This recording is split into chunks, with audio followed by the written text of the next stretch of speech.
All right.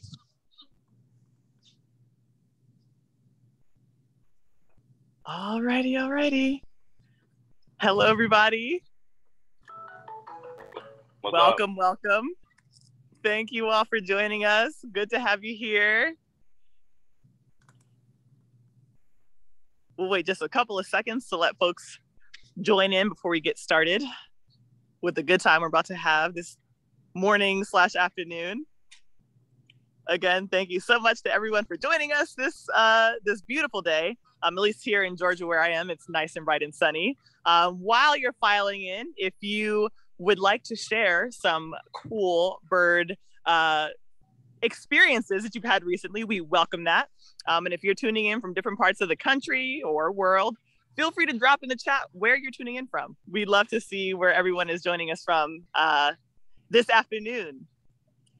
If you would like to use closed captions, you can go ahead and enable them by selecting the CC button at the bottom of your screen. And I will also put those instructions in the chat. And we'll get started in just a minute.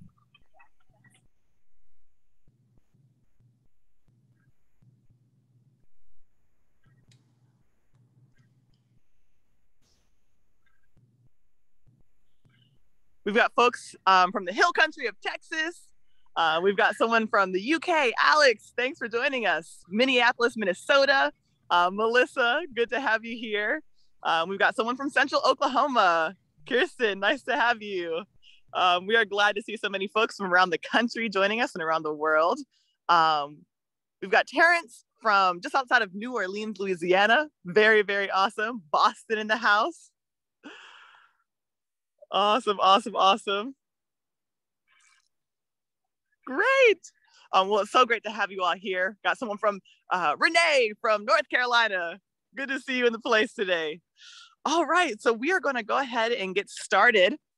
I'd like to welcome everyone to this virtual accessible field trip that's co-hosted by Georgia Audubon and Birdability. Georgia Audubon is dedicated to building places where birds and people thrive here in the state of Georgia.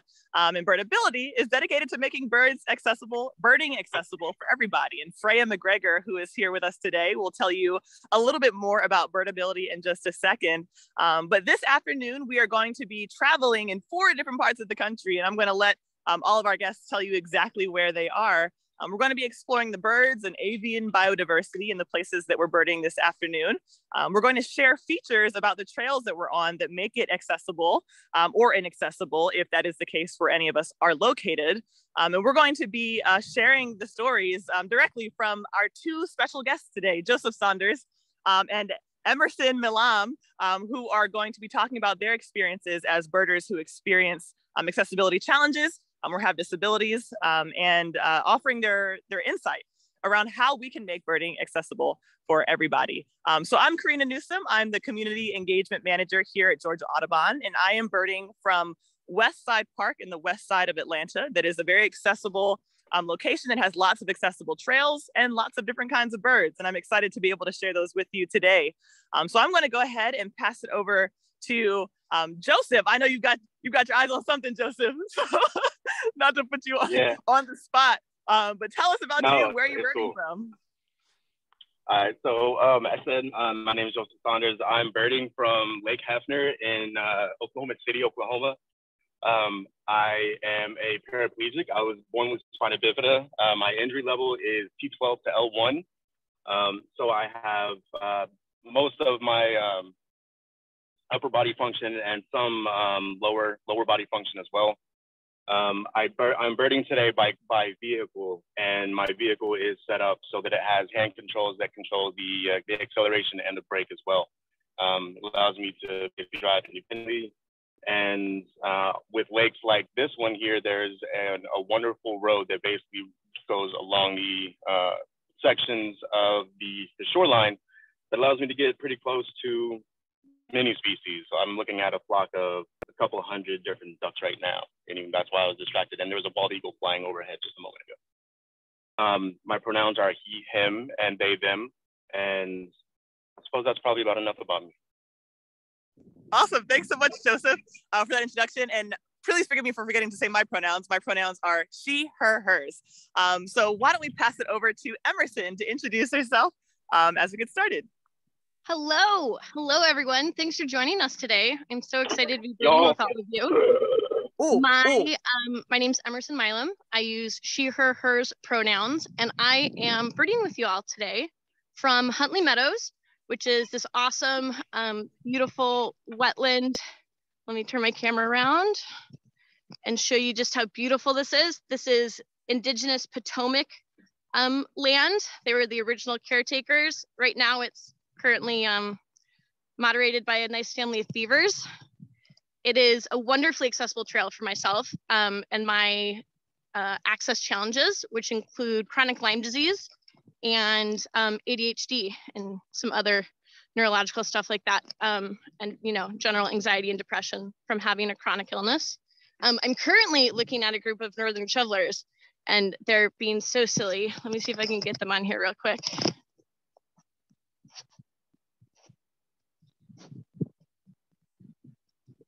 They're just paddling away. They got really big bills, as the shoveler would kind of cue you in on. They look like giant shovels. So that's me. I think we're over to Freya now. Hi everyone. My name's Freya McGregor, but yes, Joseph, tell us what you got. I have not been able to spot it a second time, but I just saw a common loon. And that's uncommon for the area. We get like 1 or 2 a year, usually at Lake Hefner, and that's about it. And I just spotted it. It probably just arrived within like the last couple of days with this influx of other ducks. And y'all, if you know, they're a larger water bird, and they are built for underwater swimming and hunting, and they can dive for long periods of time. And I spotted it, and then it disappeared. So it's probably underwater, and it's going to pop up somewhere like 200 yards away from here. And I'm hoping to be able to find it again. That's so cool, Joseph. Thanks for letting us know. So we'll go ahead and pass it on to Freya. And Freya, after you introduce yourself, if you wouldn't mind telling us a little bit about Birdability and how it came to be as well. Sure, yeah. So Joseph, if that common loon gets back into view, please feel free to interrupt my introduction, and we'll get a look at this loon. Hello everyone, my name's Freya McGregor. My pronouns are she, her, hers. I'm the Birdability Coordinator. Birdability is a brand new nonprofit, and we're all about sharing the joys of birding with people who have disabilities and other health concerns. It was founded by Virginia Rose, who's a manual wheelchair user in Texas. I'm an occupational therapist. I'm the solo staff person at Birdability. We've been a nonprofit just since January this year. So lots of exciting things happening, and big thanks to Georgia Audubon and Corina for this opportunity to go birding in 4 places at once, and maybe bring some birds into people's homes who maybe can't get out birding as easily. As well as amplifying the stories of people and highlighting accessible trails. It's a pretty awesome thing. The Archaeological Park, which is just south of Tuscaloosa, like 20 minutes south of Tuscaloosa, Alabama. I'll go back and show you. There's a huge amount of mounds from built by the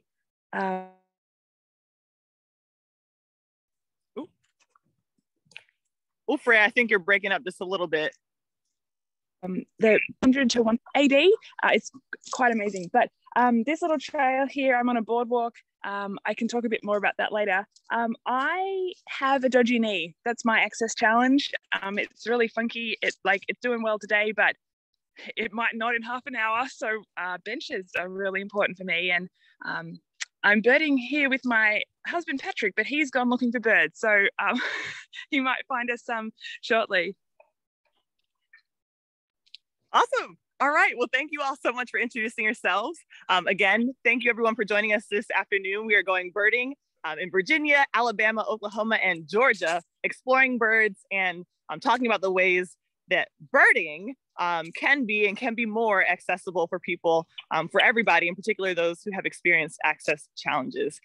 Now, again, during this trip, because we're all birding, we may intersect each other and shout out with the birds that we're seeing, and that's okay. But right now, as we're going, Does anyone have birds they want to point out before I ask you a few questions? I'll leave space just in case.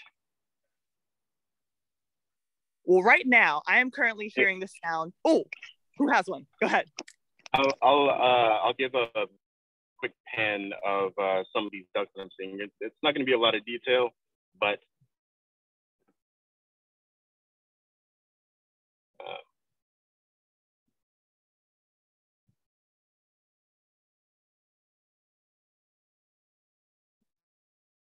tell me when y'all actually have a pretty good visual. It's kind of hard for me to tell on mine if y'all can see the LED screen on the back of my camera.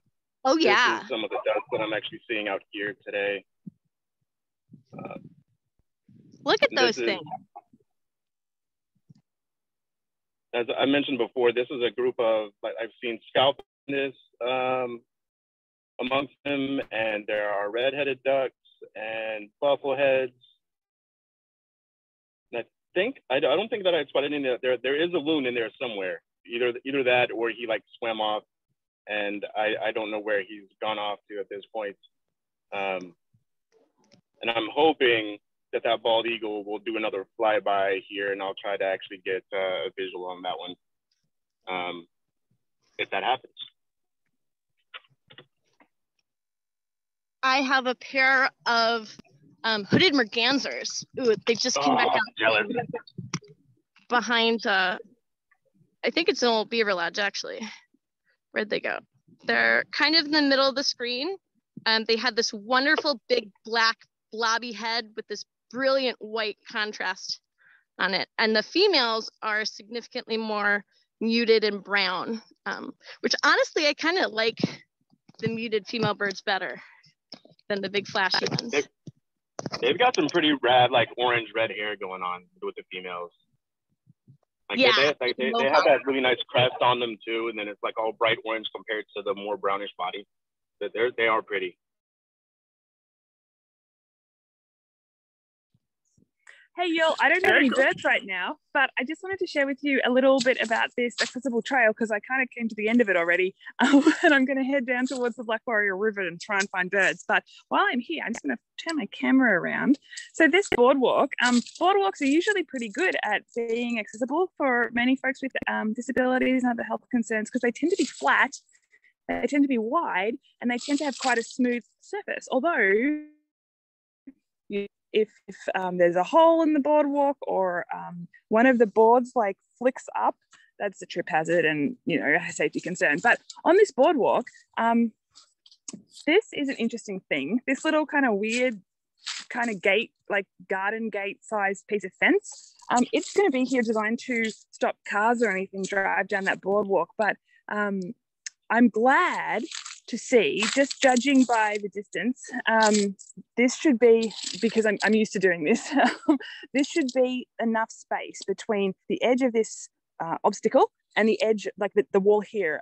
Sometimes bollards and things are put at the start of boardwalks or trails to try and stop cars and stuff going down them, but they sometimes are put in such a place that wheelchairs, power wheelchairs, manual wheelchairs, scooters, you know, can't actually get through, even though those trail users are probably not supposed to be excluded from that trail. They're just being misplaced. So if you ever notice anything like that in your birding and exploring, and you want to tell the park managers or the county parks people or whoever, that's a really good way to help advocate for change, because often they don't realize that they've made something inaccessible, and they really appreciate that feedback if you can do it in a positive, like, hey, let's make this better kind of way. So that's a really great way to be an ally and help improve this stuff. There's lots of resources on the Birdability website, birdability.org, to help you learn more about what makes up a truly accessible trail and things like that. So yeah, this is great. There's nothing wrong here, but that's a really cool thing to do. My husband just sent me a text to say he has a hawk in the scope, so I'm going to race down there and see if we can share that with y'all. Yes, absolutely. And I just put into the chat a link to Birdability's website where you can look and find resources that help you to even have language for advocating for accessible features to the locations that you go birding, and to identify locations that need accessibility upgrades like Freya was just describing. So that link is in the chat. Now, while we are all kind of traversing our different locations, Joseph, I see, oh, okay, I just want to make sure you weren't about to put something in the scope. One thing that I wanted to ask, I had for a second, I didn't want to interrupt because, I mean, at least for me, it was like really common, but like a small little flock of American coots just swam by. Yes! So if you were watching my screen, you saw that. So. Okay. Cool. Well, as we're going down and Freya is going to look for the hawk in the scope, I wanted to ask in particular, Joseph and Emerson, what are some of the specific either instances or patterns that you've seen that have made birding or birding experiences inaccessible for you in any of your experiences as an outdoor explorer or as a birder in particular? And feel free, either Joseph or Emerson, whoever wants to jump in first, feel free. Corina, you kind of cut out there for a second, but I think the gist of it was you're asking about essentially kind of what barriers we experience that make certain locations inaccessible to us. Locations or even experiences inaccessible. Yes. Sorry about cutting out. I think for me, the biggest thing, my biggest gripe is the way that the trails are actually made. I see a lot of effort that goes into making trails, and the trails are never really seem to be made with people who use chairs in mind. And that's probably the biggest frustration, because it's like, it's there. I know that the labor was was obviously put into it, but there wasn't enough consideration to actually make it usable. And that's really about it. I mean, trails need to be a little bit wider. They need to be packed hard ground. And even with that, they don't have to be necessarily cemented or like paved in a lot of cases when it comes to natural spaces, because, you know, when you do introduce those kinds of things, it can get destructive to the habitat, and I don't want that either. But I do know that things like hard patch ground and a little bit wider and a little bit more effort to kind of make those trails as level as possible is a possibility, and the effort and labor just doesn't go into it. Thank you so much for sharing that, Joseph. Emerson. Yeah, so my accessibility challenges are less to do with like the physical aspects of the trail, more so because my challenges spawn from the chronic fatigue, widespread chronic pain that'll come up randomly with the chronic Lyme disease. And so a lot of the issues and patterns that I have noticed is that not having information. And so I'm fortunate to where I can be my own advocate, and I can make sure that I have the things I need in order to have a successful outing, or if I find myself like halfway out a trail and like exhausted and need to take a nap, like those are things that I can do for myself.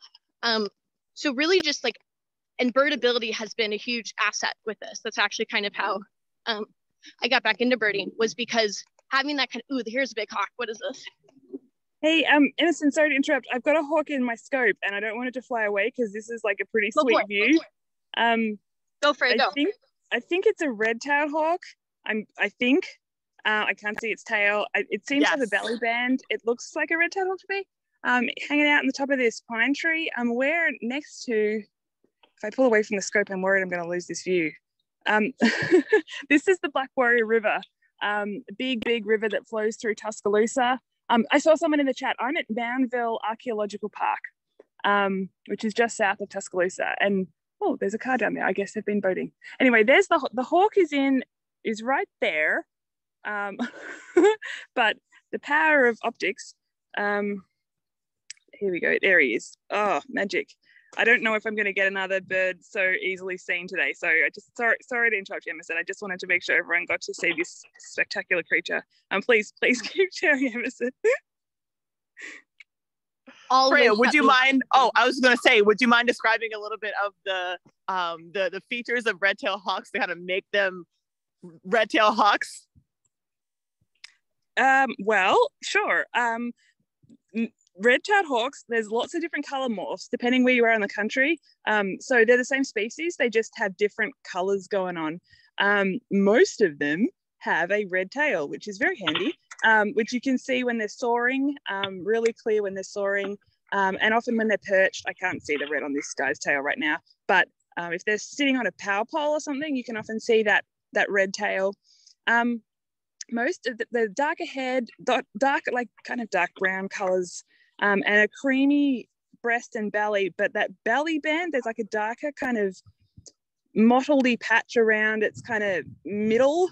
That's a good field mark. And I learned recently that when they're soaring, the leading edge of the wing, the wing that's kind of not the feathery bit, you know, they're like the leading edge, is on a red-tailed hawk is dark, like on the shoulder and halfway down the leading edge. And that the only bird that has that is a red-tailed hawk. So I know for me, raptor identification can get a little tricksy, but that's a good little tip I just learned. So yeah, pretty cool. They're really common. I mean, I see red-tailed hawks, not an expert on raptor ID, but I see red-tailed hawks a lot more than I see any other raptors in Alabama, or actually anywhere I think I've lived, Kentucky, Boston and Texas. The red-tailed hawks seem to be the most common that I run into. They are my favorite city bird every time I'm in a city. Thanks, Freya. Emerson, we'll pass it back to you. Thank you for letting us get such a beautiful view. Oh, of course. Thanks for that awesome identification trick, Freya. I had no idea. I too am not the best at raptors, but can always get a red-tailed hawk. So going back to my accessibility challenges, just kind of being able to like find out what I'm going to get myself into before I get there and get discouraged. I think a lot of my challenges also come with like just feeling defeated a lot. Like this isn't built for me. And as someone whose chronic illness came on like well into my life, I was about 13 years old when I got Lyme disease. You know, it's like a challenge knowing that like, oh, I'm clearly an afterthought for this. And having even just the information or telling people like what to expect gives them so much power to like opt in for ourselves. And I can decide I'm going to do this because I know I can do it. Or yeah, maybe I don't want to like have to take a nap in the mud today. Because that has happened before. But you know, we do it for the birds. Ooh, I have a great blue heron right now. This is ooh, what do you have? No, I don't know if anybody saw when throughout the discussion about that red tail, I had a great blue heron for a bit. I had some video up for a second as I was talking around, but let's see yours. So I'm not the best at digiscoping. I just learned that this is like a whole term. Ooh, this is not very good now. Okay, here we go. Here we go. It's also kind of windy. Ooh, actually, this is an excellent time to talk about my favorite accessibility feature thing here at Huntley. So let me turn my camera around. And so this is kind of like a body rest, like an arm rest is what I like to call it. And there's like shorter height and a taller height. And it lets me prop myself up. So I get fatigued, my binoculars get pretty heavy, and it can be, sorry, there's a family behind me enjoying the birds as well. And that lets me kind of prop up and like sturdy myself for when I'm looking at birds and I'm kind of tired. So my binoculars are kind of heavy. That's another piece of equipment I'm looking into is like equipment that suits my abilities and like, I don't know, that work with what I'm capable of doing. And so it's kind of like more tailored to us. I guess you'd call that accessibility equipment, wouldn't you? Oh yeah, right? I mean, if it makes what you do easier, then absolutely. Absolutely, absolutely. Hey, so someone just asked in the chat, I've only done like 4 of these and I just learned how to get into the chat on my phone in Zoom about accessibility features. Someone mentioned that they didn't know about the thing that I was talking about. Go and check out birdability.org. Under guidance documents, there's a page called Access Considerations, and it's got a lot of information about the things that make up a truly accessible trail. And things like these barriers and all kinds of other things that you probably never really thought of if they weren't relevant to you. So please share that. Everything on the Birdability website, anything on Birdability social media, follow us at Birdability on Instagram, Twitter, and Facebook, and YouTube, and share that stuff, because we put it out there so that more people can learn about this. So we can get more trails that are designed from the start to be accessible and not an afterthought. Emerson, I'm sorry that that's how it feels. I understand why. It really sucks. Yeah. It looks like Emerson, I saw you getting some waterfowl in the scope. What were you seeing just then? So this is another blue heron, but this one is kind of more, I think we have like a blue morph and the regular morph. eBirds kind of distinguishes the two. And he's sitting, or I should say they are sitting, kind of like on this wooden perch. I don't know if you can see it very well, but they're huge birds. They sound like dinosaurs, if you've ever heard one like vocalize. And they kind of look prehistoric when they're flying too. They got these long snaky necks, these huge, huge wings. But he's a little far. They are truly the most dinosaur of all of our dinosaur birds that we have flying around across the globe. One thing that I wanted to ask specifically, Emerson, Freya, Joseph, in addition to, of course, the physical features of trails that we're on, such as the trails themselves, the width, the slope, how smooth they are, as well as other features that Emerson just brought up, such as places to rest and different ways to rest while you're traveling along a trail. As far as the experiences with other people, right? Because of course, the social climate and the social interactions that we have when we go exploring and go birding also feed into whether a place or an event or a location is accessible for us along various axes of our identities, right? And many times those intersect. So I would love to hear from you about what makes a birding experience accessible, particularly when it comes to interactions with other people, if anything comes to your mind in particular. I think just being like welcoming and happy to see other people on the trail, and even just like a nice small smile, and you know, let other people know that you're excited to be in nature and happy that other people are enjoying it as well. From a disability perspective, I think one of the hardest things for me to overcome is feeling like I'm limiting other people that don't have them, if they're out birding with me. Like if they're bipedal and they can get to a location to get to a different habitat that I can't get to, I don't necessarily want to rob them of that opportunity. The go-between of that is, it's still nice to actually have that companionship if there is somebody that is willing to go birding with me.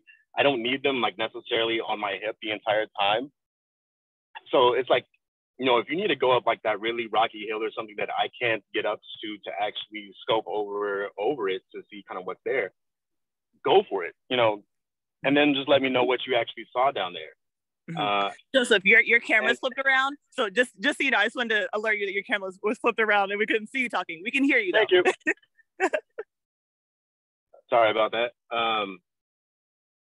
But yeah, I mean, it's really just kind of that. It's kind of really more an awareness when it comes to people who are bipedal, who have fewer mobility limitations, to kind of understand that dynamic. It isn't that a person that has more mobility limitations needs you to stay right next to them, but you know, kind of go anyway if you're able to actually build that friendship or create that friendship, and go see what it is that you need to see. And I'm going to continue to looking for birds right where it is that I'm at.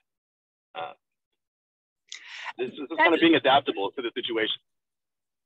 That's awesome, Joseph. Thanks for sharing. So I've heard similar things said for a lot of different folks with access challenges birding, not wanting to be kind of a burden is the words they've used on other folks they're birding with. And Virginia Rose, who also uses a manual wheelchair, she's shared with me a couple of times about well-meaning, you know, friends and people in the birding group she's out with who are like, oh, come, keep coming. And she's like, no, I'm happy to stay here. Like, that's a bit steep for me. Like, it's fine. I'm happy. And they're like, no, you're coming. And they like push her along. And she's like, no, actually just really wanted to stay here. Don't like, I know you're trying to be kind, but like, don't force the participation. Like, just trust if someone says, I would rather stay here. Like Virginia says, what you just said too, Joseph, she's going to find birds stationary, hanging out, waiting for folks to come back. Like, it's not a problem. And if someone is saying, I don't want to come, like, respect that. Definitely. And I mean, the flip side of that is one of the things that has always kind of stood out to me when it comes to like my strongest relationships and friendships is that there's a thin line between that. So like that person's experience as far as them not wanting to go. But on the opposite side of that coin is people assuming what you can't do. And so they don't actually encourage you or challenge you to actually get from point A to point B. And so, like, you know, what I like actually for my friends is if there's a barrier between me getting from this location to that location, and I think that we can actually solve it with the assistance of somebody with fewer mobility limitations, then let's get it done. You know, like, I want to potentially put myself in precarious situations and get into trouble, but I also want friends that are going to help me get out of it. You know, like, don't assume that I don't actually, that what I can or can't do. Don't assume that I don't want to actually get on the ground with my camera because there may be some sort of pain involved. I mean, I lay on gravel to take photos of snakes and stuff like that all the time. It's just part of what I want to do.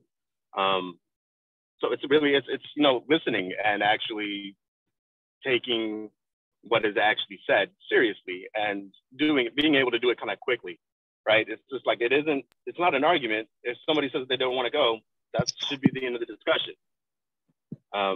But if it's me, I want to go unless I absolutely certainly cannot. That's a really good point. Thank you, Joseph. I'm glad you're here sharing all this with us all, and we all get to learn from you. Having followed you for a little bit of time, at Reels on Wheels, you'll follow Joseph. I know that Merlin. Hey. I think it's a Merlin. Visibility is pretty low. What? Light and fast. Jealous. Ooh, hold on, I'm getting shaky on my camera. Very sliver. I'm so sorry for anyone with low vision. This is not my best work. There. That's all right. Emerson, Digiscoping's what it is. Tell us about it though. Then we can all learn a little bit more about a Merlin. Oh, hey, here we go. Field guide. I brought my handy dandy bird book. And so this is the page on the Merlin. It's about 2 feet long, or wide, I should say. It's I don't know, Steve, do you have anything about this bird? It looks like an adult male. I've got a bad view of him, but he's clearly a Merlin. Clearly a Merlin. Why? Why is it a Merlin? I'm looking up underneath and I can see these patterns down here. See the pattern? That's very distinctive, and it turns into stripes. And he's light under the chin. He's light under the chin. See the chin? Oh yeah, yeah. Just without the phone, it is. You can definitely see those markings. He's cute. I don't know if you guys can see the back of my LCD very well, but I'm looking at some piebald grebes right now. These are like super common of the grebes here at Hefner Lake. I see dozens, if not hundreds of them throughout the colder months. I'm still waiting on their more colorful cousins with like the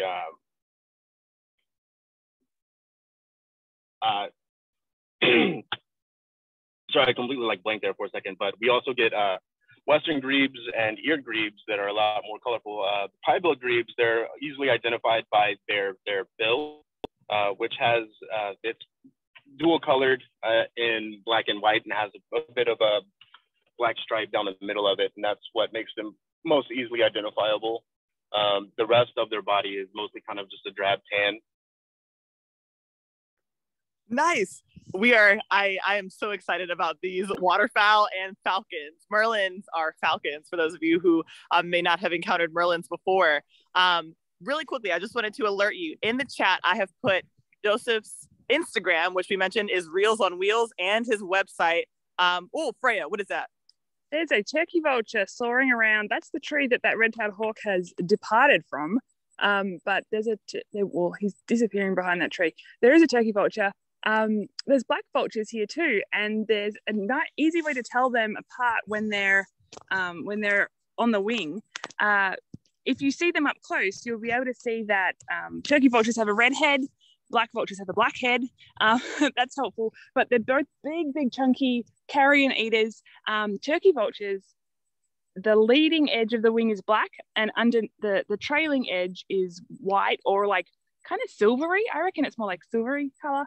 Black vultures, their fingertips are white, and the rest of the wing is black. So you can tell, and it's really clear.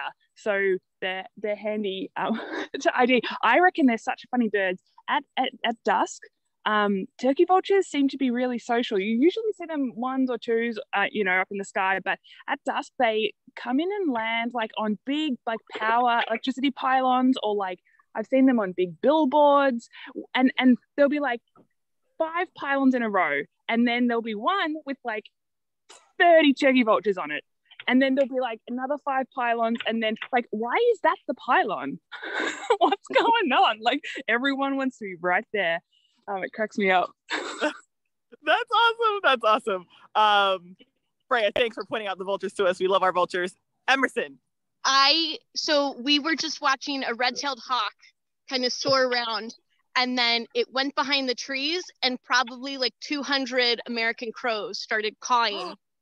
And just like above the trees was just like this cloud of blackbirds just erupting out of them. It was so cool. Oh my goodness. Oh my gosh. That's we're getting awesome. Real good biotic interactions this afternoon. There's an eastern phoebe here, which is a kind of flycatcher. They're very nice. And they say their name. They say Phoebe when they call. And there's quite a few different flycatchers that look relatively similar, kind of similar sort of sizes. Oh, Phoebe. There he goes. Bye, friend. Oh, just over here, into this tree. Phoebes flick their tail, kind of almost, it's not constant, but it's close to constant. It's kind of hard to see them right in the sticky sticks. But they flick their tails when they're stationary. And there's other flycatchers that don't move their tails as much as that. So that helps you know if it's a Phoebe. I think they're really sweet. They seem kind of friendly, like they're not too scared, which is nice. You can get close to them and hang out with them for a little bit. Very cool. Before we get too far away, I wanted to say, so I put Joseph Saunders' Instagram and website in the chat. So please look for that, Reels on Wheels, and his website, Paraherpetologica.com. Joseph, tell us about your photography and what people can do to engage with it and learn more. So one thing that I did just this morning before I left the house is I created a code for anybody that is actually listening to this that is either has their own limitations with accessibility or supports people with those limitations. There's a code. It is access, all caps, and you can use that code for $5 off anything on my website. And this is good for the end of the month. So also, so when it comes to supporting, I mean, it comes down to purchasing art. I offer fine art prints of some of my favorite images. I curated 4 different calendars, one for jumping spiders, one for reptiles and amphibians, one for birds, one for general arthropods, all that I see around Oklahoma. And I also have a Patreon, which helps out tremendously.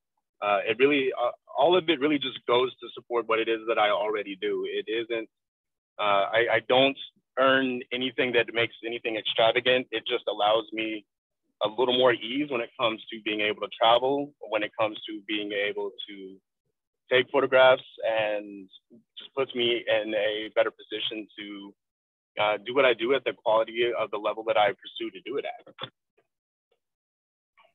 Joseph, that is amazing. And I encourage you to follow him, buy his prints. His prints are not only, birds and things you can see really easily with the naked eye. His macro photography, which is like up close photos of very small things like spiders and insects, is out of this world. Y'all have to see it. So follow him at Reels on Wheels on Instagram at your earliest convenience. Joseph, thank you so much for plugging that and for creating a code for people to get a discount.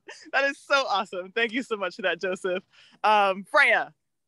I'm looking at a song sparrow, which is not what I was about to tell you all about, but he just showed up.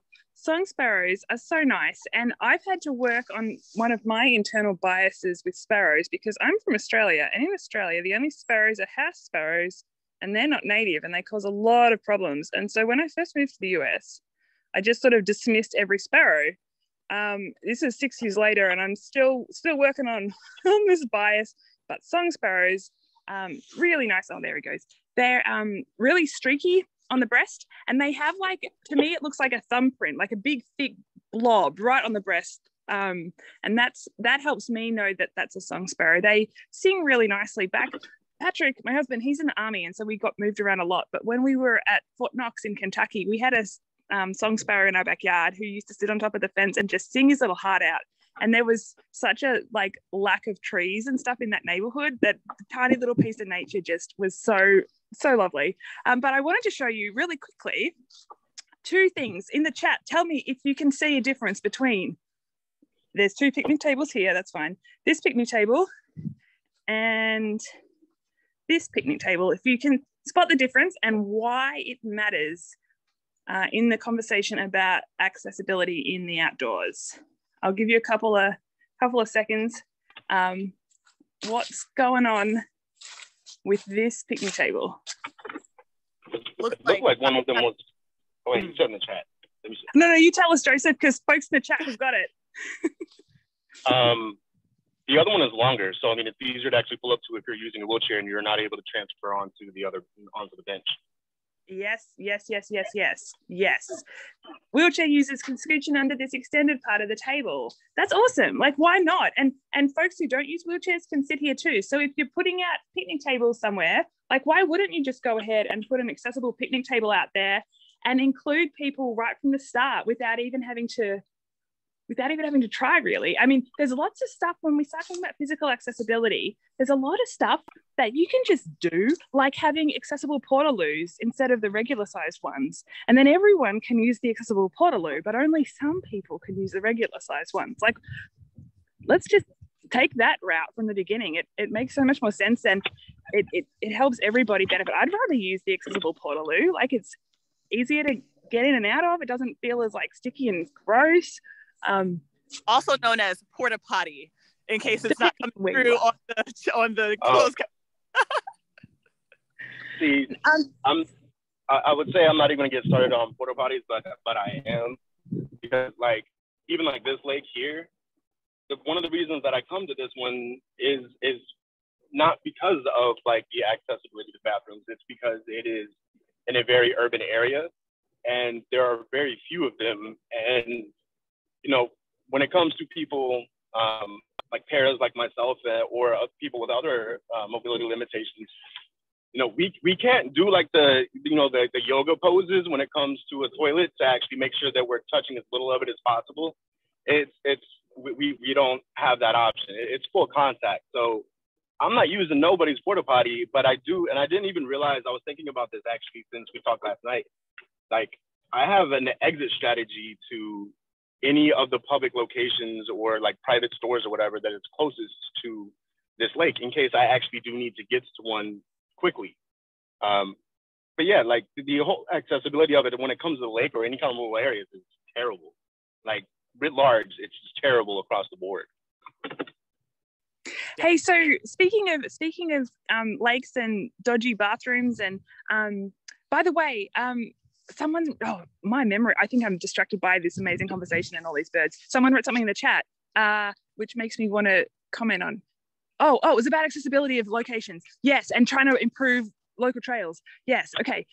You don't have to like completely rip out a trail and spend millions of dollars, which probably is an exaggeration, of fixing stuff to make it like 1,000% perfect. There are very few truly, wonderfully, absolutely perfectly accessible locations out there. Little tiny things like an accessible picnic table, or, you know, adding a couple of benches with armrests. Little things like that make a big, big difference to a lot of people. And there's such a diversity of disability that not everyone needs the same stuff. So like, I really appreciate benches. I know Emerson does as well with her fatigue, but benches probably don't matter a whole lot for Joseph in his wheelchair. So, you know, there's lots of different things different people benefit from, and you don't have to have it 1,000% right. You just have to try. And as you get more grants and more funding, you know, just keep working on it slowly. Every little bit helps. And if your location, by the way, birding trail, bird blind, observation platform, car birding site is reasonably accessible. I've quantified that a little further on our website, but we would love for you to submit a Birdability site review to help populate the Birdability map, which is a crowdsourced resource talking about in detail the accessibility of birding locations, because so many places, websites will just say, we have an accessible trail.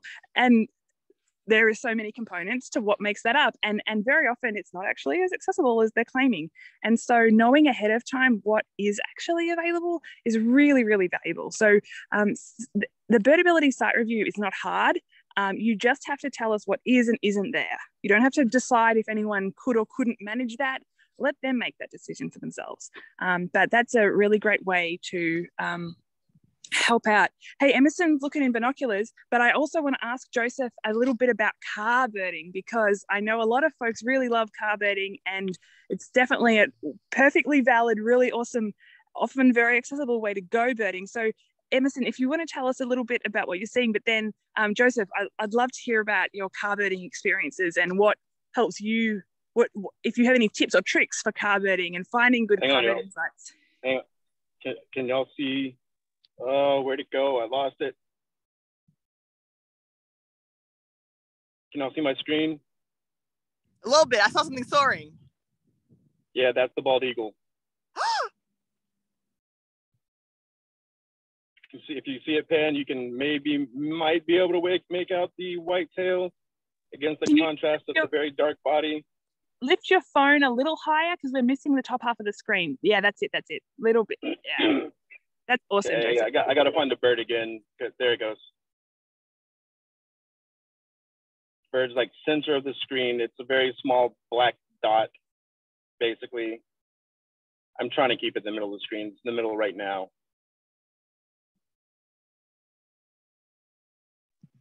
I found an American blackjack. Who's just.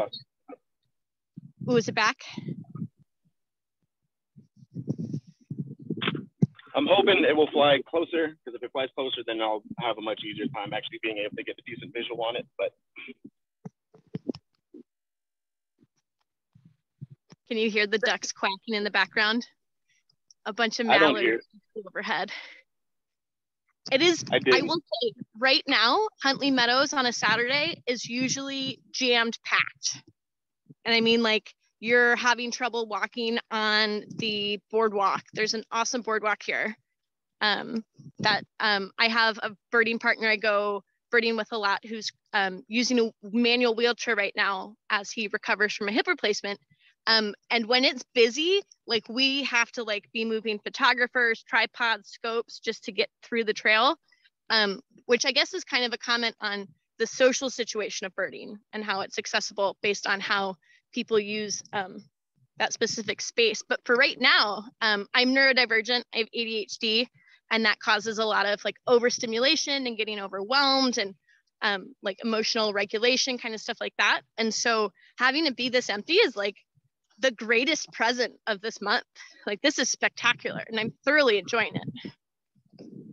That's awesome. And one thing I wanted to note, I put in the chat, so Freya was mentioning the site review that Birdability offers, the Birdability map in collaboration with National Audubon Society. I put that link in the chat. You may have to scroll a little bit to find it. But it is so important for the reason that Emerson was saying, like one of the accessibility challenges that she described earlier about not knowing exactly what to expect at a location that she's going birding. And this is the case across the board, knowing what the features are at a trail and what it's like is so helpful for making trails more accessible. Information is key.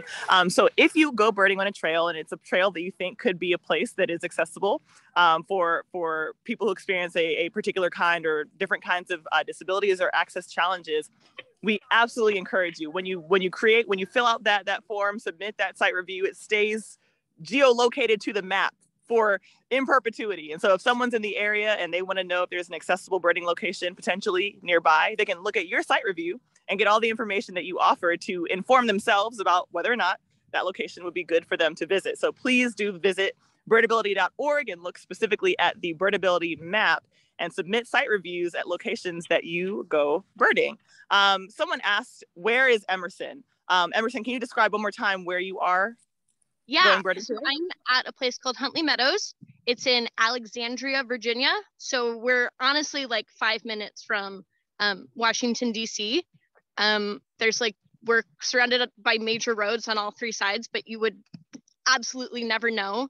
I want to say like 150 years ago, some really awesome people decided that this was important to preserve for all people to enjoy like into the future. And so we're really lucky that in such a developed area, we have such a wonderful piece of nature. Absolutely, absolutely. Thank you so much, Emerson. There are some questions that are coming into the chat. What I would ask people to do, if you do have a question, if you could put them into the Q&A function that is either, there was a downy woodpecker just now. You may, if you heard it or if you didn't, it kind of sounds like a downward, kind of like a, that's what it sounds like in my best impression of the downy woodpecker. Anyway, if you have a question for our guests today, please go ahead and put it in the Q&A. But I caught a question in the chat where someone asked specifically, let me pull it back up just so I have it. Kathleen asked, do you mind speaking on accessibility to reach people who are unable to leave their homes? What you're doing right now allows so many to watch from home and take part.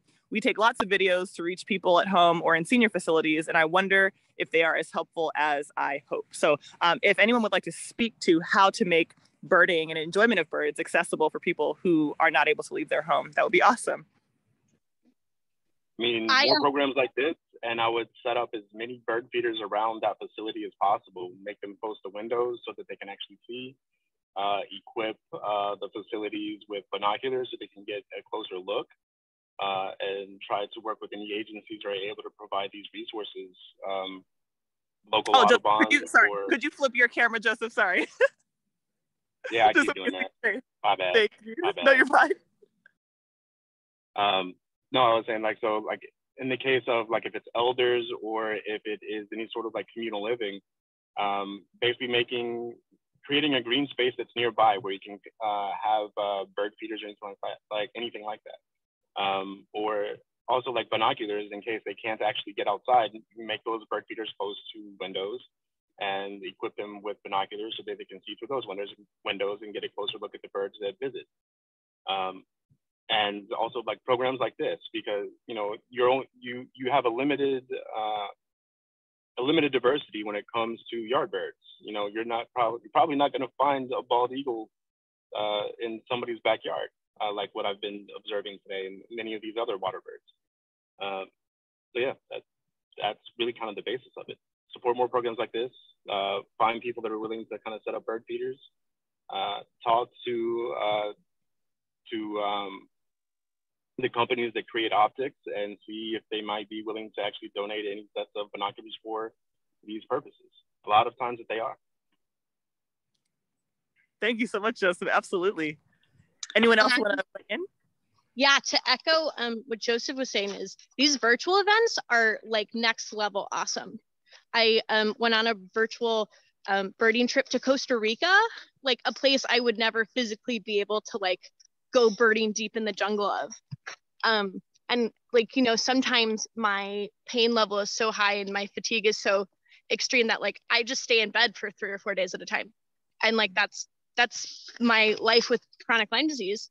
And it can be like a really sad, depressing like periods, but I like have started watching nest box cams on YouTube, and like they just like they bring me so much joy. And it because I think it really is birds. Birds are, ooh, Freya has something cool. Ooh. Yeah, turkey vulture just coming in over the river, really nice.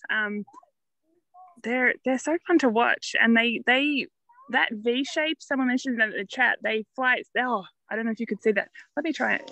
He's going to be hard to get in the binoculars because he's moving so much. But they sort of teeter on when they're flying. Often when they're soaring, there we go. Look at that. Ah, magic. There's some kids here. One just asked if that was a bald eagle. No, the bald eagle's in Oklahoma. I did want to mention, thank you, Emerson. The webcams are totally awesome. There's a whole stack of Cornell Lab have a whole lot of different webcams set up at their Sapsucker Woods. They have some set up in West Texas that's just mad full of crazy hummingbirds. They've got one in Panama.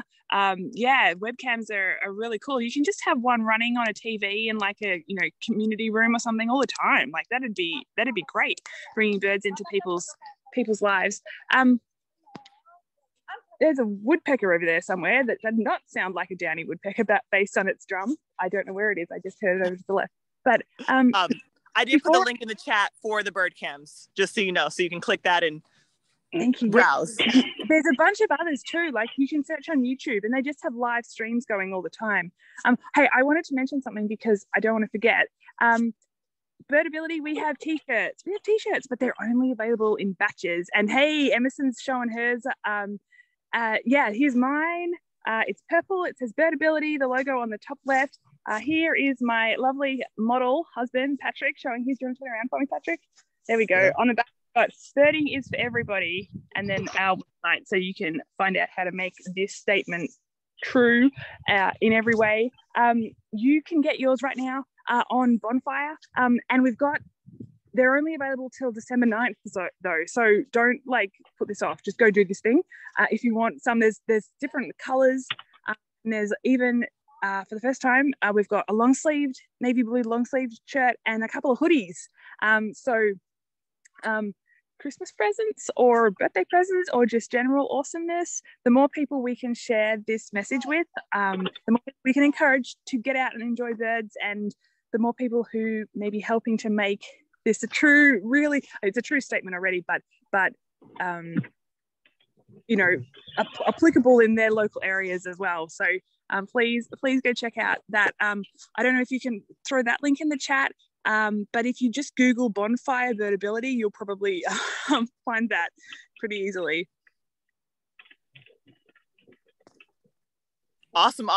I'll look for that link and try to plug it in before we wrap up. But as we're getting to the end of the hour, I wanted to make sure that you all were aware of the ways that you could support the people who are here as guests in the Georgia Audubon Birdability virtual accessible field trip. Of course, we put Joseph Saunders' email and Instagram handle in the chat, so please be sure to follow him, purchase his prints, and support the incredible work that he's doing.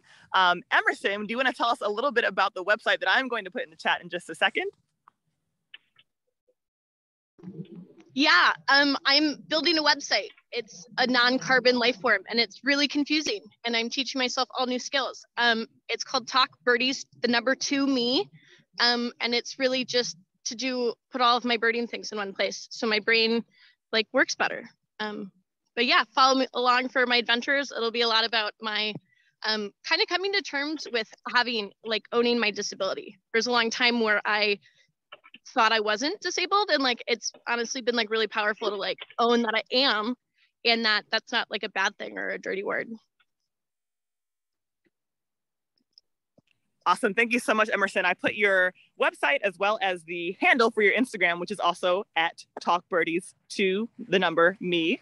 So feel free to follow. We encourage you to follow Emerson online as well. And Freya, specifically, how can people support, in addition to engage with Birdability and use the many resources that you've talked about today, how can Birdability, in addition to buying a shirt, support your organization? Yes, thank you. Yes. So as a nonprofit, donations are really, really important for us to keep up the work that we are doing. So you can donate. Any donation is appreciated. Birdability.org/donate is where that's at. Donations are tax deductible, and we really appreciate that. Sorry, there's a boat driving down the river that's kind of loud if you can hear that. Also, sharing our resources, liking us, following us on Instagram, Twitter, Facebook, YouTube, sharing our posts with people you think will benefit from that, commenting on them so more people see them, that kind of stuff, that really helps, and maybe more accessible to folks who maybe can't donate. buy a t-shirt, buy 20 t-shirts. No, that's a lot. Maybe, I don't know, if it's up to you. And talk about this with people that you're out birding with. Share about birdability. If you meet someone on the trail who has a visible disability, although many access challenges are not visible, let them know about birdability just in case it's of interest to them. Talk about it with your bird club or your Audubon chapter, or your friends. Tell them all to donate, and tell them all about all this stuff, because the more people who learn about this, the sooner we'll get to our ultimate goal of not being needed anymore. When we don't have a job to do, that's when we've succeeded. So when all this stuff is just always happening, it's always built in, birders and bird organizations know already how to be welcoming and inclusive of birders with access challenges.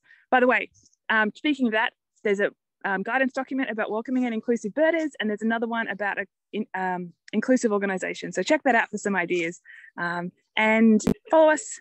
And if you want to come birding with me, you can follow me at the OT Birder on Instagram.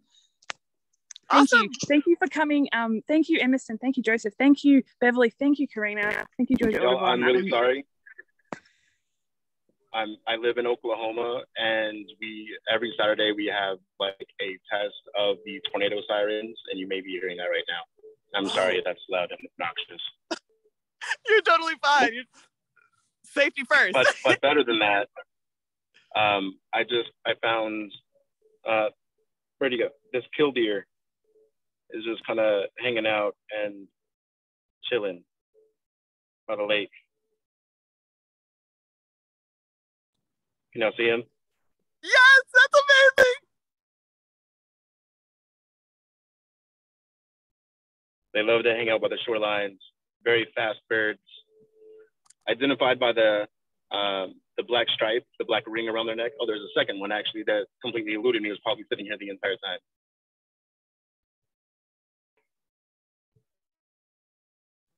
See, it's a little bit closer. So. Killdeer are also a namesayer, aren't they? Their call is like, kill. I have no idea. Yeah, I used to hear it like, killdeer. It's kind of how it sounds to me. Again, I have limited impression of accuracy. What a good shot.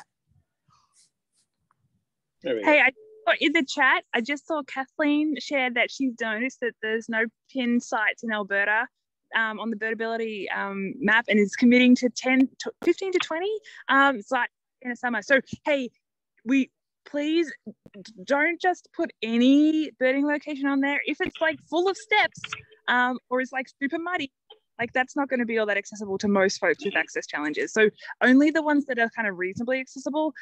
There's more information about that on the Birdability website under get involved, contribute to the Birdability map. There's more detail about what we really want on the Birdability map there. But thank you. That would be amazing, Kathleen. Thank you for that goal. And we look forward to hearing how you go. And if you share on social media and you tag us at Birdability, I'd love to repost what you're doing. And yeah, thank you. Thank you, everyone. It's so much fun birding with you all, and really enjoyed learning and hanging out with you today. Yes, this has been wonderful. Thank you for hanging out with us. We hope that you have a wonderful rest of your day. Emerson, Freya, Joseph, Beverly, thank you for being here. And we'll see you all next time. This is a quarterly event, so we'll see you all in the spring. Bye, everyone. Bye, everyone. Bye.